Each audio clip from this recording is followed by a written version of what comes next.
How you doing, everybody? So as we round out the week, I want to share some things that I've been thinking about throughout this week. I know just as well as anybody really how dangerous it is when the United States retreats from a leadership role.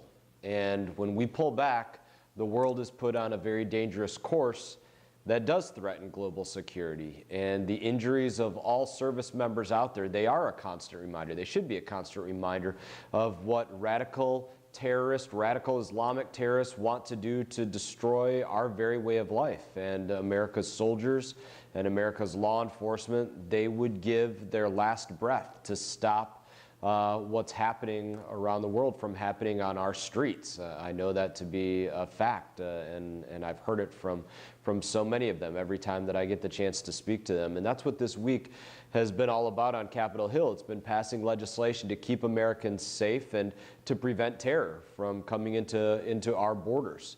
You know, we passed a sanctions bill that targets Iran's nuclear-capable ballistic missile program, and this was something that very much goes back to what my previous work was in my life, both as a bomb technician in the U.S. Army and in our special operations, and also working with agencies like the National Nuclear Security Administration after I left the military.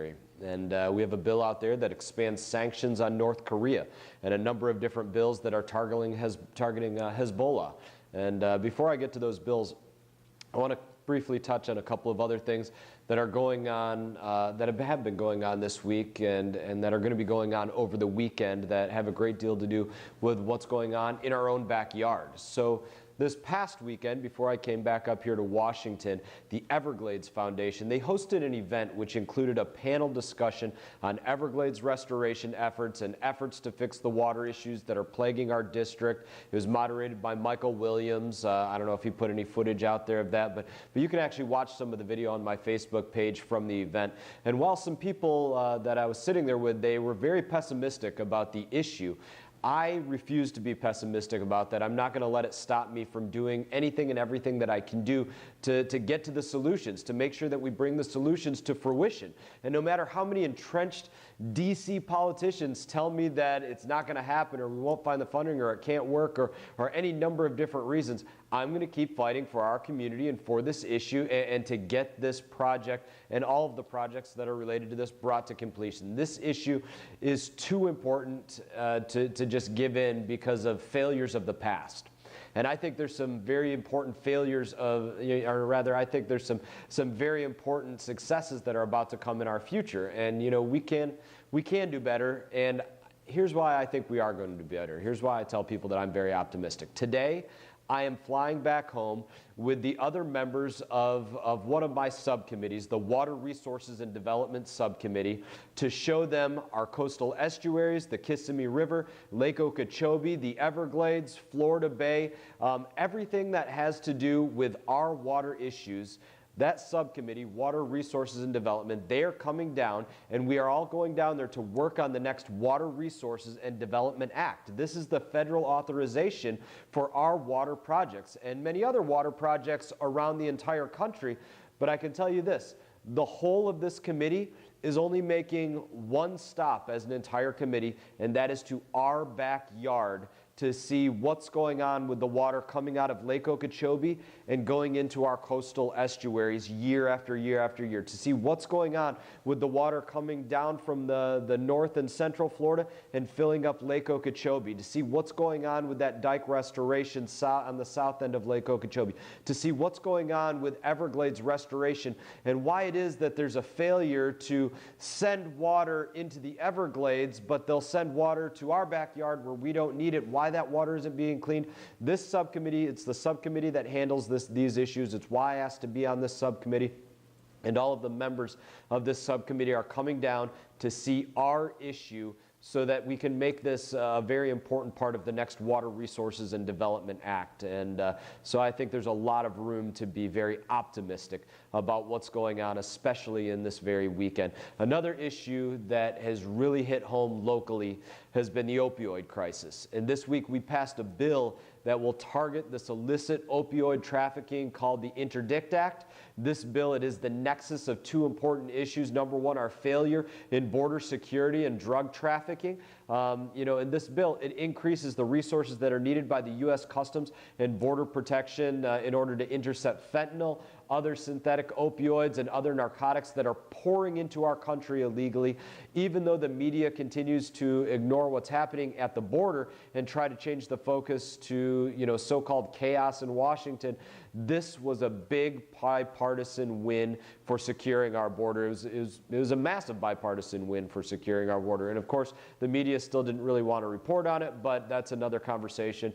Shifting over to the Middle East, I sit on the Committee of Foreign Affairs, and on the Committee of Foreign Affairs, I sit on the Committee of Counterproliferation, of Middle East, North Africa, and terrorism. That's one of the other subcommittees that I sit on, and that's where we hold hearings to talk about what goes on with Iran, what goes on with ballistic missile programs, what goes on with proliferation of uranium. That is exactly the purpose of these subcommittees and what they are there to talk about. So we held a hearing on Wednesday to talk about the next steps following the president's decision to decertify the Iran nuclear deal. I think it was a great decision made by the president. I specifically questioned the witnesses on Iran's expanding relationship with Russia, because that's what the Iran nuclear deal did. And it was even answered by these people that were a part of setting up this program, saying, yes, it did expand the relationship between Iran and Russia. It did not expand the relationship between Iran and the West. This is, I asked the questions. These are the answers that were given to me. They also answered questions about, uranium sales to Iran, or rather the sales of uranium from Iran over to Russia. So now we have Russia both taking control of uranium from the United States of America and uranium from Iran. That should be something that concerns everybody. This is a development that has concerned me since the Joint Comprehensive Plan of Action, that's the Iran deal, since it was signed. So you can watch some of that video from that hearing. Again, it's on our Facebook page, probably a video you'll see just below this one. Now, there are also some serious questions that are surrounding the Clinton Foundation during the time of the uranium deal between the United States of America and Russia. This committee that I sit on, the Committee of Counterproliferation, they are going to seek more information to find out what went through with that deal, because that is the job of that committee. It is the job of the Committee of Counterproliferation. It will also be the job of the Committee of Oversight. So, as we also know, Iran has conducted a series of nuclear-capable ballistic missile tests in defiance of the UN Security Council Resolution 2231, which very clearly calls for Iran to refrain from any activity related to nuclear-capable missiles. So, in order to curb these destabilizing missile tests, we also passed an Iran sanctions, an Iran ballistic missiles and international sanctions enforcement act. All these acts, they have really long names. It's hard to remember what all the long names of them are. But this act, it requires an investigation into sanctions of Iranian government agencies as well as foreign entities involved in Tehran's ballistic missile program. So it's again, a good amount of work that was done, especially through the Committee of Foreign Affairs. Very happy to sit on that committee. We get to do a great deal of work in order to make sure that we have a country that is leading the world in terms of safety, and that we are keeping our country safe within our own borders. So in addition to its missile program, Iran has also promoted terrorism around the world through its extensive support of Hezbollah. This is not exaggeration whatsoever. And to counter Hezbollah, and their dangerous criminal and terrorist activities across the globe, we passed 3 important bills. The first was a resolution that urges the European Union to designate Hezbollah as a terrorist group and increase pressure on them through the cross-border EU cooperation sanctions. Second, we passed a bill that sanctions any Hezbollah affiliates that are responsible for using civilians as human shields, which is obviously an abhorrent violation of human rights. And lastly, we passed a Hezbollah International Financing Prevention Amendments Act, which would similarly sanction any person or entity involved in fundraising or recruiting efforts for Hezbollah. Finally, we come to North Korea in the face of escalating threats. This week, we passed the most far-reaching sanctions ever imposed on North Korea. Again, great work that has been done through the Committee of Foreign Affairs. Anyone doing business with the Kim regime is knowingly supporting a brutal dictatorship that senselessly tortures and kills for no reason at all. We have to cut off the financing of their weapons programs, and that's exactly what this bill does. The bill is named the Otto Warmbier North Korea Nuclear Sanctions Act. This is in memory of the young man that was brutally tortured, murdered by North Korean dictatorship. He didn't commit a crime or threaten the North Korean government. He was killed for being an American. And this bill holds North Korea accountable, and it sends a very clear message to anyone thinking about doing business with North Korea that the United States is not going to tolerate affronts to human dignity and to global security.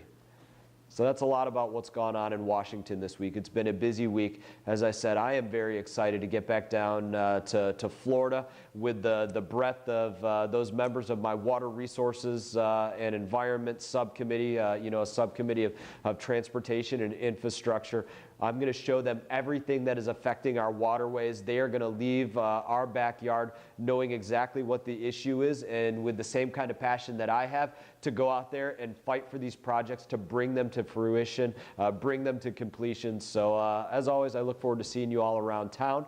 I thank you for watching, and I thank you for the honor to represent you here in Congress. As I always tell you, if you're ever coming up here to Washington, D.C., please let our offices know, and we will make that visit as special as we possibly can for you.